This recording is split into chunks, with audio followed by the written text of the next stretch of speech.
अस्सलाम वालेकुम स्टूडेंट्स। आज के लेक्चर नंबर 14 में हम देखेंगे कि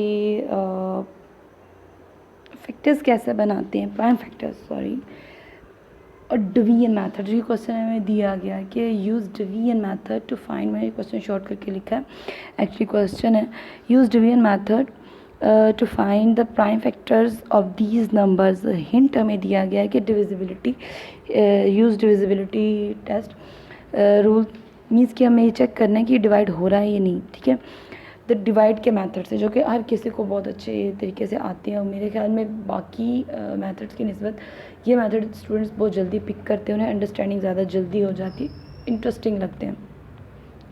ओके जी, स्टार्ट करते हैं पहले पार्ट ए,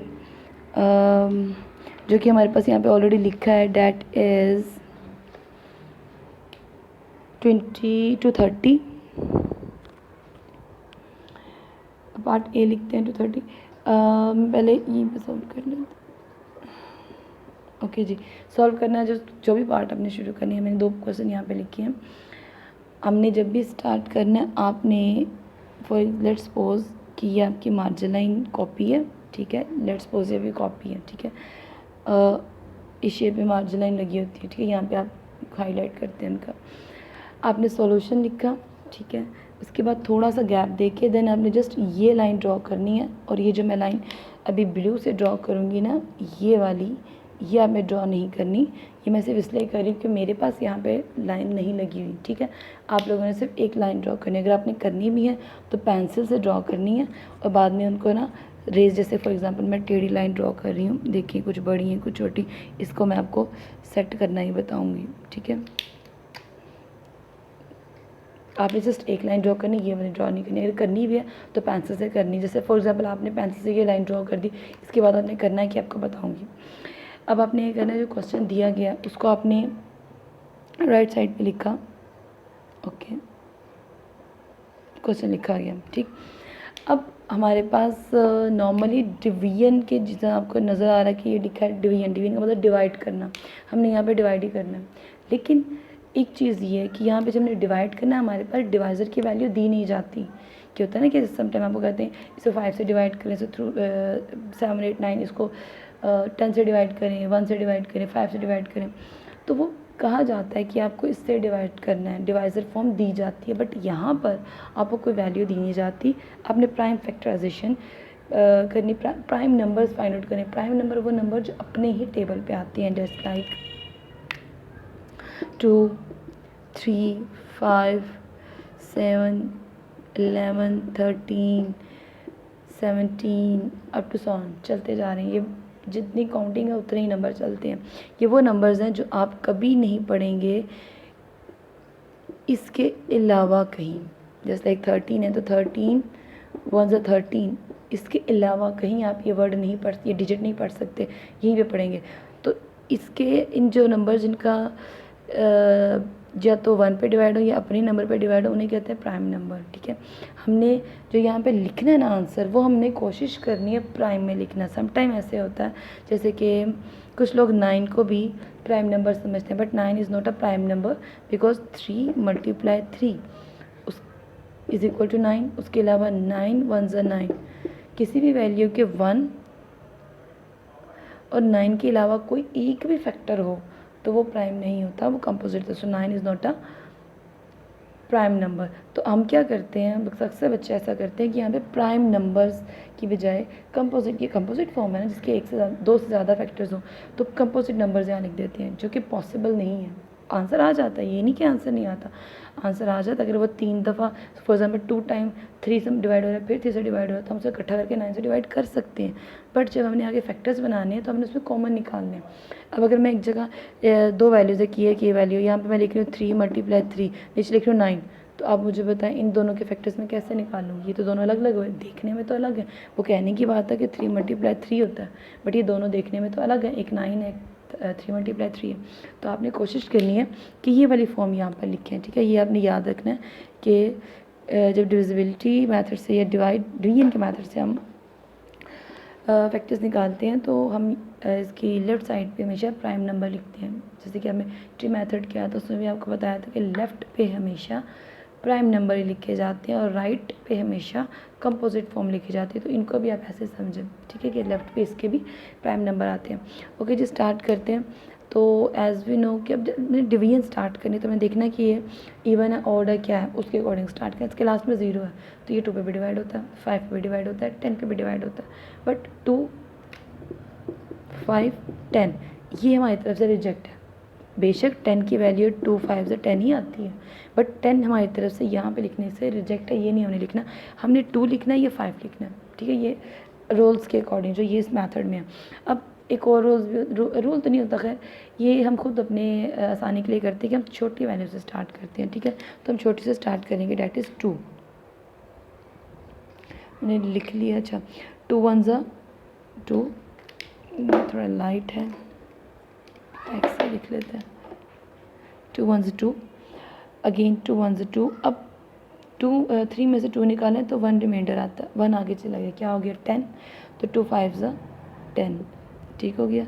अब इसके लास्ट में 5, जिस वैल्यू के लास्ट में 5 होगा वो किसी और टेबल पे डिवाइड नहीं होते, आपने 5 पे करना। हाँ ये है कि जैसे 5 फॉर एग्जांपल 15 है तो 5 3 ज़ा 15, तो ये 3 पे भी आता है, बट आपने 5 पे डिवाइड कर देना। आपको 3 4 7 उसको सोचने की ज़रूरत ही नहीं, आपको पता है कि लास्ट में 5 पे, ये 5 पे तो डिवाइड होगा ही। 5 पे डिवाइड करेंगे कुछ ना कुछ तो आगे आएगा, सो इसे 5 पे डिवाइड करेंगे। 5 के टेल में 1 तो आता नहीं है, हम इसको इकट्ठे को सॉल्व करेंगे। 5 2 ज़ा 10, ठीक हो गया। अब नेक्स्ट आगे चलेगी वैल्यू 1 15, 5 3 ज़ा 15।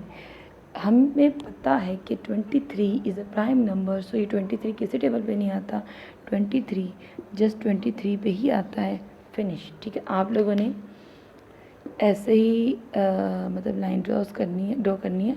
और अब देखिए मैंने लाइनें बड़ी छोटी लगाई हैं, आपने क्या करना है, आपने स्केल से इनकी लाइन को इक्वल करना है ऐसे, ठीक है। और अगर आपको लग रहा है चेंज है तो आप रेजर से इसको ऐसे रेस कर दें ताकि इक्वल रहें। अगर पेंसिल से लाइन ड्रॉ करनी है तो वैसे तो आपको सिर्फ एक लाइन मिट के लगाने की ज़रूरत है, उसके अलावा कोई लाइन लगाने की ज़रूरत नहीं। आगे आते हैं प्राइम फैक्टर, शॉर्ट में लिख रही हूँ, प्राइम फैक्टर्स ऑफ 230। अब 230 के प्राइम फैक्टर क्या है, हमेशा 1 से स्टार्ट करना, 1, ठीक है। देन अगर आप चाहें तो सिंपली भी लिख सकते हैं, ठीक है। ये आप पे क्या कहते हैं, डिपेंड करता है कि आप इसको किस फॉर्म में लिखें। अगर सिंपली लिखना चाहे सिंपली लिख लें 1, किधर किया, अच्छा मल्टीप्लाई भी लिख सकते हैं और चाहो तो कॉमा भी, इसलिए गलती नहीं होती। हाँ HCF जब लिखते हैं तब आपने मल्टीप्लाई ही लिखना है, कॉमा ही लिखना। 5 एंड देन 23, थोड़ा गंदा हो गया, ओके जी। These are the factors of 230, ठीक हो गया। अब हमने नेक्स्ट क्वेश्चन करें, डेट इज़ 459। मैं इसको रेस कर रही हूँ, होप कि आपको इसकी समझ आई होगी। ये तो ऐसे आपने पहले किए हुए हैं क्वेश्चन।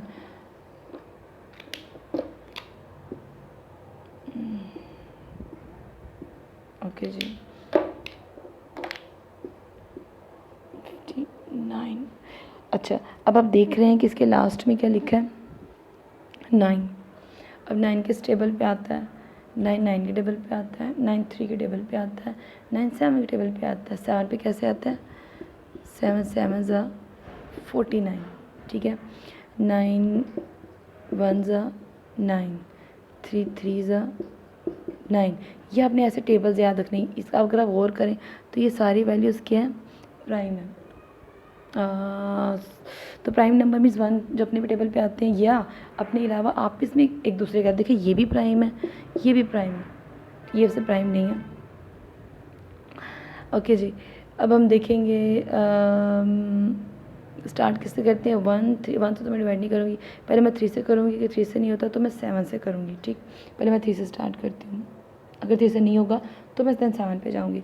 3 1 ज़ा 3, 1 कैरी 15 हो गया। 3 5 ज़ा 15, 3 3 ज़ा 9। अभी 3 पे डिवाइड हो गया, मुझे आगे जाने की ज़रूरत नहीं। अब इसके लास्ट में देखेंगे क्या है, 3। अब 3 किस टेबल पे आता है, 3 सिर्फ 3 पे आता है, ठीक है। इसके लास्ट में 9 था, और सॉरी और उसके अलावा 13 पे आता है, हमें तो लास्ट फॉर्म देखनी है ना, तो मैं इसको भी पहले 3 से स्टार्ट करूँगी, अगर नहीं तो फिर 13 से। 3 5 the 15 completely, 3 1 the 3 completely solve. Last के एक क्वेश्चन था उसमें हमने 0 लगाया था बीच में। 0 तब आता है जब नेक्स्ट 2 वैल्यूज़ को एक साथ, अगर मैं 1 को अलग और 53 को एक साथ सॉल्व करती तो मैं मिड में 0 लगाती, ठीक है। अब है 51, लास्ट में क्या 1, तो 1 किस किस टेबल पे आता है? अच्छा जी, 1 एक तो आता है 11 के टेबल पे, ठीक है। उसके अलावा 1 आता है 3 के टेबल पे। अब 3 के टेबल पे कैसे आता है? 3 के टेबल पे 21 आता है। 1 हमें तो 1 नोट करना है ना। उसके अलावा आता है 51 अपनी टेबल पे आता है। बस अब हम पहले स्टार्ट करते हैं 3 से, नहीं हुआ तो फिर 3 करो, ये 7 करो, बात देखिए। लेकिन पहले 3 से करेंगे, नहीं तो फिर 7 से करेंगे, नहीं तो फिर 11 से करेंगे। आगे डिवाइड करेंगे, पहले 3 से स्टार्ट करते हैं। 3 के टेबल पढ़े हैं, 3 1 3, 5 में 3 निकाले, 2 रिमेनिंग 21, आगे 21, 3 7 21 हो गया। अब 17 जो कि है ही प्राइम नंबर, जो किसी टेबल पे नहीं आता सिवाय 17 1 17 के, सो 17 1 17, ठीक हो गया। अब इसको आप साइड से जो एक्स्ट्रा लाइंस हैं उनको आप रेज करके ताकि अच्छा लगे। आगे प्राइम फैक्टर्स ऑफ 4 5 9 आर 1 3 3 3 17। अच्छा एक और चीज़ देखिए, अब यहाँ पे 2 टाइम 3 है। अब अगर इसको आप 459 को 9 से डिवाइड करें, डिवाइड ये 9 से हो जाएगा, बट यहाँ पे आपने प्राइम वैल्यूज़ ही लिखनी है। अगर मैं यहाँ पे यूँ लिख दूँ, फॉर एग्जांपल इसको कंबाइन करके लिख दूँ, ये कंबाइन करेंगे तो 9 आएगा ना, तो ये तो प्राइम नंबर ही नहीं है। जब प्राइम नंबर नहीं होती है, प्राइम फैक्टराइजेशन कहाँ से हुई? ठीक है, ये आपने याद रखना है कि जो सॉल्व करें उसमें कोई भी कंपोजिट फॉर्म ना हो, प्राइम वैल्यूज़ हो, यानी कि वो आगे डिवाइड होती ना हो, वो वैल्यूज़ हो, ठीक है। ओके जी, होप कि आपको इस आज के लेक्चर की समझ आ गई। अब आपका होमवर्क इसमें टास्क ये है कि आपने अपने क्वेश्चन नंबर 7 के जो रिमेनिंग पार्ट्स हैं वो खुद कर रही हैं कापीज़ पे, और देन उसकी पिक्चर क्लिक करके अपने व्हाट्सएप ग्रुप पे सेंड करनी है ताकि हमें समझ आए। देखिए हम क्या, वो कितना ये टॉपिक समझ आया। अगले लेक्चर के लिए खुदा हाफिज़।